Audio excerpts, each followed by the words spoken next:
Hello everyone, मेरा नाम है गौरव और मैं आपको बताना चाहता हूँ मैंने ये ट्रांसफॉर्मेशन कैसे किया था। तो मोस्टली मैंने फोकस किया था लीन मसल बिल्ड करने पे।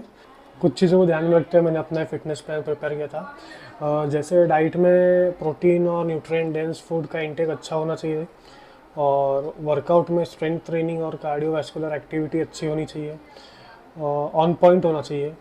और साथ ही में स्लीप और रिकवरी मेन होता है, तो उसका भी बहुत अच्छे से ख्याल रखा था मैंने।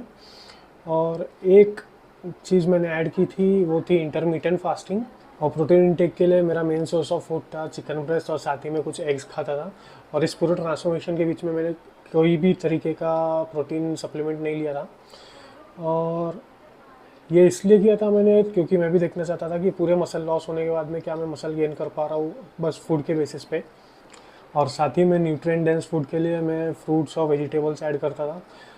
और जैसा कि मैंने आपको बताया कि मैं इंटरमीडिएंट फास्टिंग फॉलो कर रहा था, तो मैंने पिक किया था 16 आवर्स का फास्टिंग एंड 8 आवर्स के विंडो में मैं कुछ भी फूड इंटेक कर सकता था। तो मैं रात को 9 बजे से लेकर सुबह के 1 बजे तक, दोपहर के 1 बजे तक फास्टिंग करता था। और दोपहर के 1 बजे से लेकर रात के 9 बजे तक मैं फूड कंज्यूम करता था। तो अगर मैं आपको अपने डाइट प्लान के बारे में बताऊँ तो 1 बजे मैं खाता था 200 grams of chicken with a bowl of rice and vegetable salad. और वेजिटेबल सैलड में मैनी ऑफ द टाइम्स ऐसा होता था कि सेम वेजिटेबल्स नहीं मिलते थे, तो फिर जो भी वेजिटेबल आपको अवेलेबल होते हैं मार्केट में आप वो ऐड कर सकते हो। मैं मोस्टली ऐड करता था ब्रोकली, लेट्यूस, कैरेट्स एंड बीटरूट्स। और एट टाइम्स जो भी वेजिटेबल्स मुझे अवेलेबल हो जाते थे मैं वो लेके ऐड कर लेता था। और उसके 2 से 3 घंटे के बाद में मैं 4 होल एग्स का ऑमलेट खाता था, और उसके साथ में 30 ग्राम्स ऑफ ओट्स कंज्यूम करता था। और अगर मैं बात करूँ प्री वर्कआउट मील की, तो प्री वर्कआउट मील में मैं 100 ग्राम्स ऑफ चिकन खाता था, और साथ ही में स्वीट पोटैटो या फिर एक बनाना कंज्यूम कर लेता था। और फिर उसके बाद मैं वर्कआउट करने जाता था मैं। और पोस्ट वर्कआउट मील में मैं आने के बाद almost 200 grams of chicken consume कर लेता था। और उसमें फ्रूट सैलड या फिर वेजिटेबल सैलड ऐसे जो आपको अवेलेबल हो जा रहा है वो उसके हिसाब से आप ले सकते हो। और ये पूरे विंडो में, ये पूरे डाइट प्लान में ऑलमोस्ट मेरा 8 आवर्स कंप्लीट हो जाता था। मैं एकदम स्पेसिफिकली यही टाइम पे खाना है ऐसा फॉलो नहीं करता था, तो आप अपने कन्वीनियंस के हिसाब से कंज्यूम कर सकते हो। इसके लिए मैं एकदम स्पेसिफिक नहीं करता था कुछ भी चीज़ों को।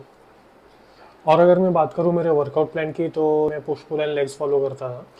तो मेनली मैं इसलिए ये फॉलो करता था क्योंकि अगर मैं single muscle in a day का वर्कआउट स्प्लिट फॉलो करूँ तो इतने सारे वेरिएशंस होते हैं हर एक मसल के लिए कि नहीं नहीं करके भी मुझे 2 से 3 घंटा लग जाता था। तो पुश पुल एंड लेग्स के वेरिएशन में क्या एक बेनिफिट हो जाता है मुझे कि मैं कुछ वेरिएशंस ऑन फर्स्ट सेशन में कर लेता था और कुछ वेरिएशंस ऑफ वर्कआउट में सेकंड सेशन में करता था। तो ये स्प्लिट की वजह से मेरा वर्कआउट का टाइम ड्यूरेशन भी कम हो जाता था।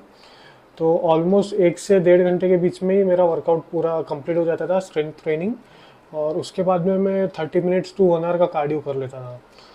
तो इन डिटेल डिस्क्रिप्शन में मैं मेंशन कर दूंगा कि मेरा वर्कआउट स्प्लिट कैसा होता था, कितना रेपिटेशन ये सब वगैरह लगाता था मैं।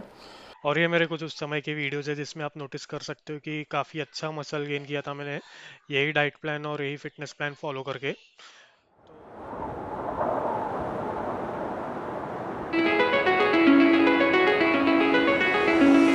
It's calling me like the rainbow. It's calling me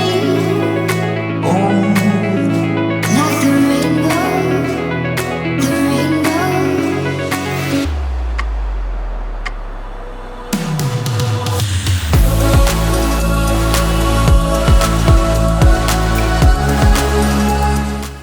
मैं काफ़ी लंबे समय तक कंसिस्टेंट रहा था इस ट्रांसफॉर्मेशन के दौरान। ये कोई 2 से 3 महीने का ट्रांसफॉर्मेशन नहीं था, ये ऑलमोस्ट 1 साल का ट्रांसफॉर्मेशन है। सो कंसिस्टेंसी इज़ द की। और एक बात मैं आपको ये बताना चाहता हूँ कि मैं कोई एक प्रोफेशनल ट्रेनर नहीं हूँ। इट्स जस्ट दैट कि मैं बहुत ही ज़्यादा पैशनेट हूँ फिटनेस को लेके, तो मैं इन सब चीज़ों के बारे में इंफॉर्मेशन ग्रैब करता रहता हूँ जहाँ से भी पॉसिबल हो। और I am really looking forward to get a certification. So कुछ समय में फिटनेस ट्रेनर का सर्टिफिकेशन भी करूँगा मैं।